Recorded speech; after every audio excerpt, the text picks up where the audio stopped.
everyone. We're doing things a little differently in today's session at Activate. My name is Katie Florez, and I am the Senior Manager of PR and Marketing here at Lucidworks. I'll be your moderator today, and I'm really thrilled to have you all here for our debate. The topic of discussion is, should e-commerce operations prioritize investments in machine learning over investments in human curation? Our two panelists joining our battle royale today are Peter Curran, the General Manager of Digital Commerce here at Lucidworks, and Sanjay Mehta, Head of Industry e-commerce, also here at Lucidworks. Sanjay will be representing the need to prioritize investments in machine learning, and Peter will be representing the side of human curation. I'm going to lay out a few ground rules here before we start. After I ask each question, I'll give each debater between 30 seconds to 2 minutes to respond. As much as you may want to, Sanjay and Peter, you are not allowed to talk over your debater or use any unethical distraction techniques.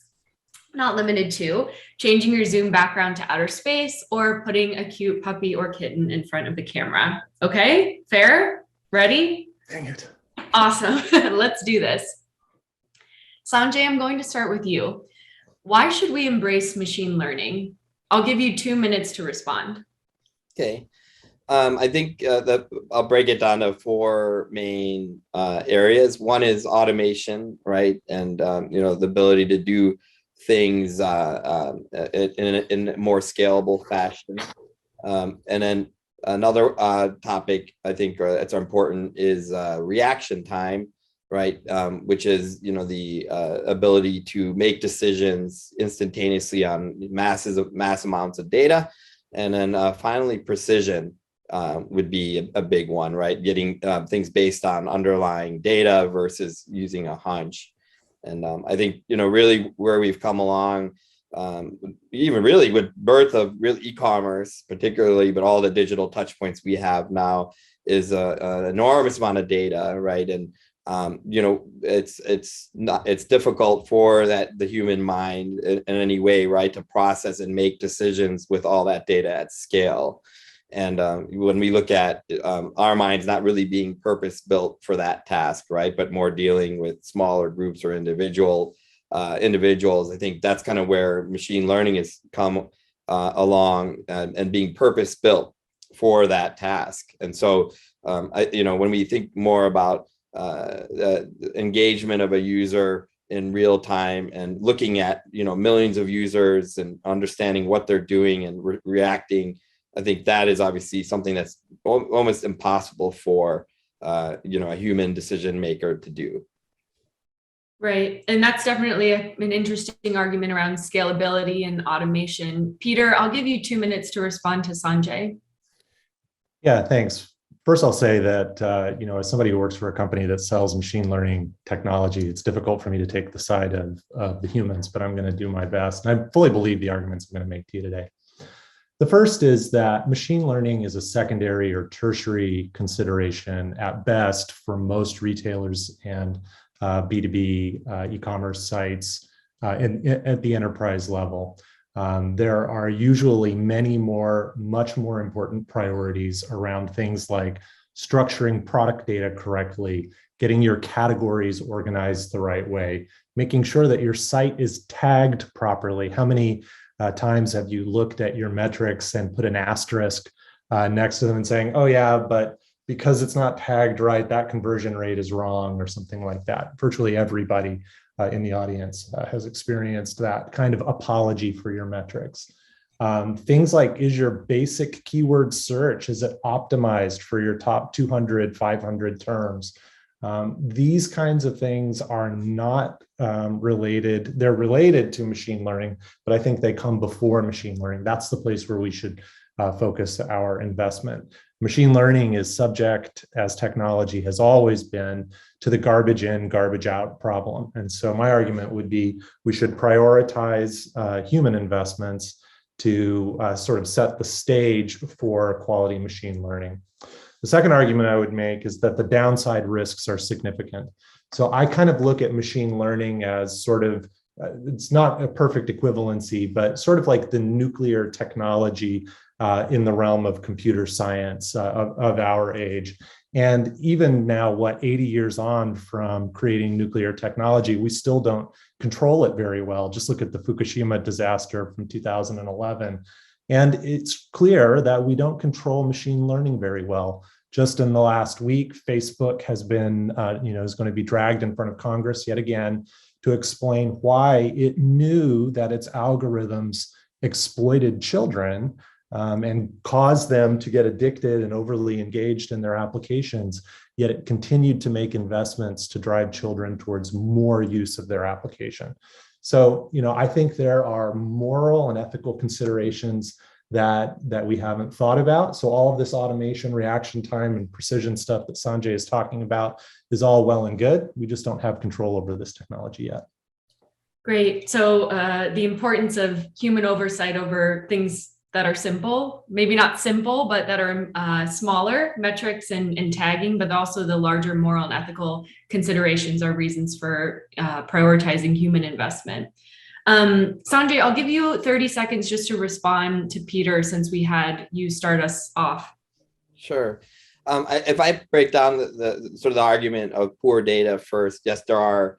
I do believe there's a lot already in place in most digital platforms in the form of analytic packages and tag management that folks have already been using, even to measure their business that now are available to AI. So I think part of that problem, and a lot of folks are investing in, master data management, product information management tools, really to kind of manage and control the structure of their data to make it more usable. So I think a lot of that, from what we observe, has been there. And then as far as one argument I'll grant is, the poor experiences. A lot of it is using the wrong tool for the wrong job, right? I think we all heard, using a hammer to put in a screwdriver. A lot of it is, yes, it was configured improperly, or that's kind of where some of the human impact comes in, right? Is choosing, the right models and also incorporating what we call explainable AI to let you know what the machine's doing and why. I think is something more folks should start using now. Great, thank you. Peter, before we move on to the next question, is there anything you'd like to respond to Sanjay with? I'll give you about a minute here.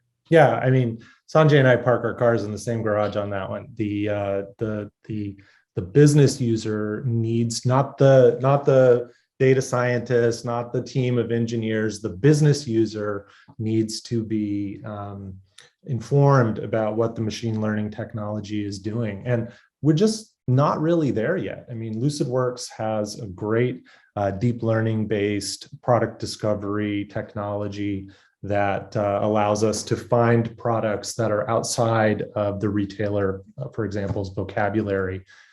It's really difficult to explain how that works so that a business user can take control of it. So, I think as people working in the industry, we can develop this really incredible technology, but we need to go a lot further in terms of making it so that the business user, who unlike a machine, has a true understanding of the product and of the customer, so that they can understand what that technology is really doing.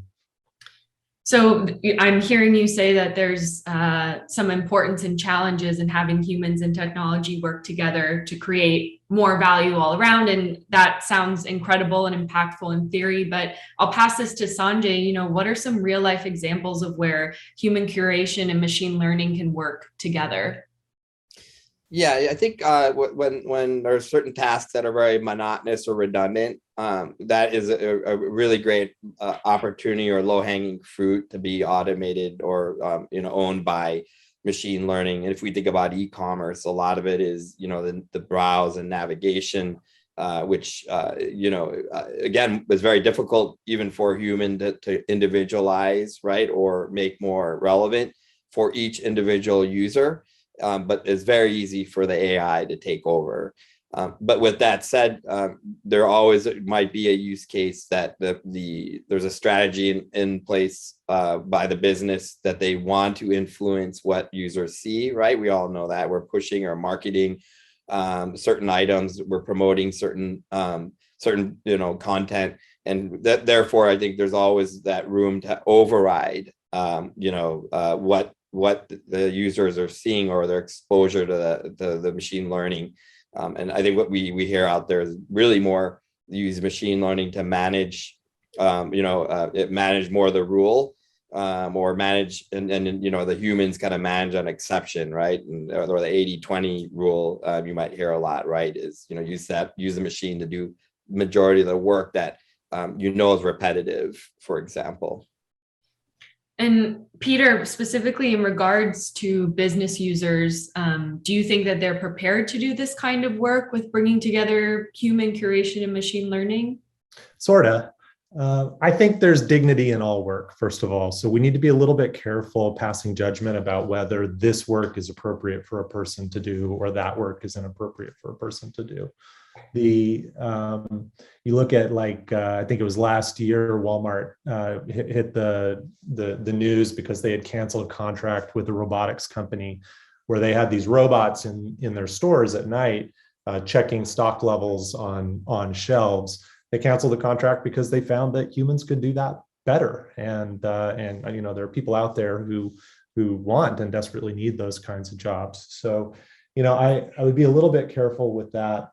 I would also say that when you allow AI to take over, sometimes AI steers in a direction that you don't want. So if you are a brand, particularly think about a fashion brand, you don't necessarily want to chase conversion at all costs. There are certain products that you want to sell because they're higher margin, in-season, full price products. If the machine learning chases, for example, a little bit too much of a focus on conversion, then you're going to be selling a lot of discounted products or leading people to products where the sizes are broken or something like that. So, I think that there are some of these kinds of controls and opportunities, but in a lot of cases, some of the finer points are missing. Sanjay, I'll give you 30 seconds to respond to that if you have anything you'd like to add. Yeah, I think it goes more down to doing an AI assisted model in some of those cases, right? Which is the AI kind of shows you, which is something we also expose through our merchandising tools, for example, where the AI sort of shows you what it thinks, and then you as a business user can decide if you want to go along with that or override it, right? So again, and then there's all those edge cases or long tail where you can't get to all those different scenarios your users may go through. And for that, if you want to call it a fallback, you have the AI, they're at least doing something for you. And the other piece we're hearing is, more recently too, is the shortage of resources. For example, a lot of people, whether it's in fulfillment or operations, there's a lack. You have large organizations like Amazon sucking up all this resource and talent, where they don't even have the staff to do certain things to improve their results. So they have, a fallback here with the AI, in my opinion. Thank you. I want to shift gears here a little bit. And Sanjay, I'm actually going to pass this question right back to you. So some people argue that to have this true 1 in a million, you get me type of customer experience, you need the genius and intelligence of a human. But for top retailers who have hundreds of thousands, even millions of customers, can you really provide that level of true one-on-one personalization using machine learning? Yeah, I definitely believe so, because it's impossible for, I don't know, even if you had 10,000 business users to create those one-on-one experiences, just because you're always going to have more users than business users. I mean, that's a simple one, but I think going back to the one-to-one, first of all, with the age of privacy and being able to get third-party data, for example, that's pretty much gone away. We lean on observing behaviors, right? And that's something the machine can do really great, is observe behaviors and similarities in behaviors to create an experience that works for each user.